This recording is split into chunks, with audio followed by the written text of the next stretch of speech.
But my question here is that the report mentions in particular that sexual and gender-based violence has been widespread, and you mentioned a little bit in your testimony. Can you elaborate more on that?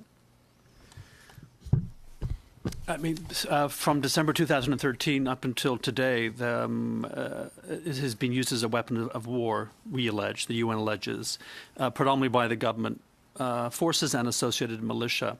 And I think what was so striking for us in our most recent investigation is the impact that has had on, like, the social fabric.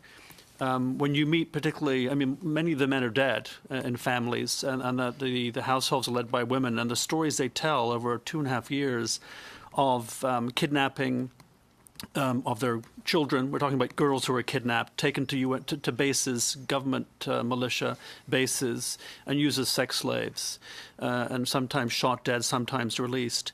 2.5 years and no one's preventing this, no one's stopping this. The government has said publicly that it will do its best to prevent sexual violence, but it hasn't happened.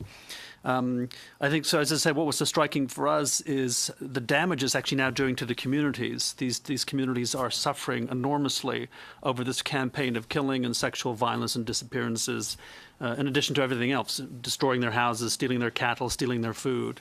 It's, as I said in my statement, it's this existential crisis, because you may know that we have 10,500 troops in South Sudan who've been there since 2013, and we don't have enough troops to protect women and girls.